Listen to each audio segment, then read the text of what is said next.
कब, कहां और किस दिशा में बैठकर ओम का जाप करने से बढ़ेगा आपका सेल्फ कॉन्फिडेंस, दूर होगी टेंशन और मन रहेगा शांत? आइए जानते हैं, बताएं पंडित जी। देखिए, अगर आपका मन अशांत रहता है, मन का काम ही है अशांत रहना, आप जानते हैं ना। हाँ, जैसे एक लोटा पानी अगर आप अपनी फर्श पर डाल दीजिए तो जिधर ढाल होगा उधर पानी अपने आप बहकर चला जाएगा।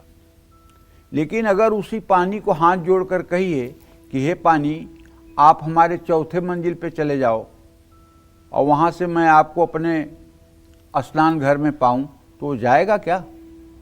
कभी नहीं जाएगा। उसको ले जाने के लिए टुल्लू पंप लगाना पड़ेगा और तब वो ऊपर जाएगा। उसी तरह से मन इंद्रियों के वशीभूत है और ये हर समय विषय वासनाओं की तरफ भागता है और विषय वासना न मिलने पर ये अशांत रहता है। ठीक है ना? तो ऐसे में इसको ऊर्ध्वगामी करने के लिए हमें साधना करनी पड़ती है, साधना रूपी टुल्लू लगाना पड़ता है। उसके लिए नाम जप किया जाता है। राम कृष्ण हरि में से जो नाम आपको प्रिय लागे वही नाम अगर आप सुबह शाम करना शुरू कर दें तो एक दिन ऐसा आएगा जब मन राम में, जब मन कृष्ण में, जब मन शिव में रम जाएगा। और जब वो रम जाएगा तो अशांत नहीं शांत हो जाएगा। तभी भगवान कृष्ण गीता में कहते हैं, इंद्रियाणाम मनश्चास्मि, इंद्रियों में मैं मन हूँ। लेकिन कब मन होते हैं भगवान इंद्रियों में? जब मन काम, क्रोध, मोह, लोभ, मद, मत्सर इन 6 विकारों से रहित हो जाता है, तभी भगवान कहते हैं इंद्रियाणाम मनश्चास्मि, इंद्रियों में मैं मन हूँ। और भगवान का दर्शन भी जो होता है वो हृदय में और मन में ही होता है। भगवान का दर्शन करने के लिए कोई और जगह नहीं है। तो जब ये पवित्र हो जाता है, काम, क्रोध, मोह, लोभ, मद, मत्सर इन 6 चीज़ों से जब ये विरत हो जाता है, तब ये मन इंद्रियाणाम मनश्चास्मि भगवान कृष्ण का स्वरूप हो जाता है। तो मन अशांत रहेगा। यदि आपको सुखों की चाह है, आप वासना के जाल में बंधे हुए हैं, आपकी कामनाएं बहुत बड़ी हैं और उनकी प्राप्ति नहीं हो रही है, तो मन तो अशांत रहेगा, क्योंकि मन का काम है संकल्प और विकल्प करना। मन अशांत रहता है, आत्मविश्वास कमजोर है, तनाव में रहते हैं, पढ़ाई में मन नहीं लगता है, तो ब्रह्म मुहूर्त में या रात के समय किसी शांत जगह, पूजा स्थान में या पीपल के पेड़ के नीचे सुखासन या वज्रासन में बैठकर उत्तर या पूर्व दिशा की ओर मुंह करके ओम का उच्चारण कम से कम तो 21 बार करना चाहिए, और मेरा कहना है कि कम से कम 108 बार करना चाहिए। ओम का जप करते हुए ध्यान भावों के बीच आज्ञा चक्र में लगाइए।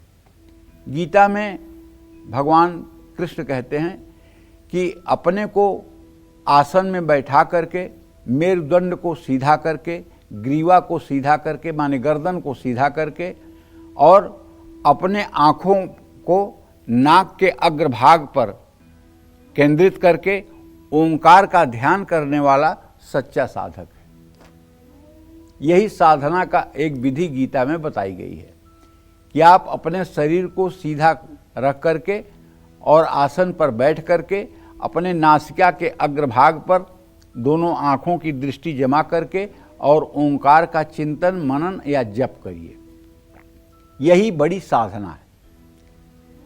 हृदय रोग हो या हाई ब्लड प्रेशर हो या बेचैनी हो या धड़कन असामान्य रहती है या हर समय थकान बनी रहती है, तो प्रकृति के बीच जाकर उत्तर या पूर्व दिशा में मुंह करके वज्रासन या सुखासन में बैठकर सुबह शाम गहरी सांस लेते हुए 15-15 मिनट तक ओम का उच्चारण करना चाहिए।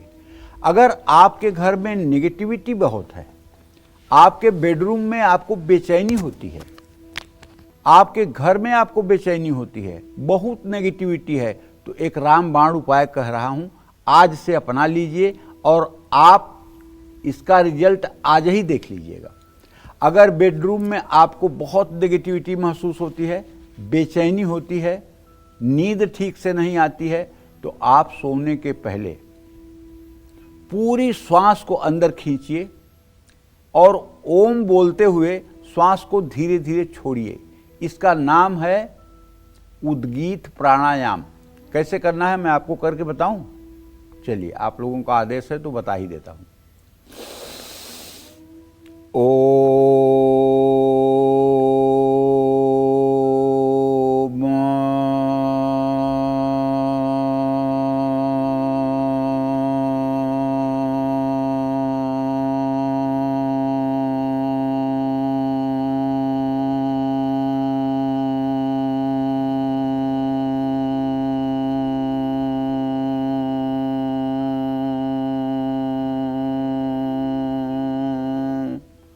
इस तरह से अगर 5 बार सुबह शाम करना शुरू कर दें तो आपके बेडरूम में, जहाँ भी आप करेंगे, आपके ड्राइंग रूम में, आपके पूजा घर में, अगर इस उद्गीत प्राणायाम को आप रोज करना शुरू कर दें, मैं दावे के साथ कहता हूँ कहीं कोई निगेटिव एनर्जी का लेस मात्र भी नहीं रह जाएगा।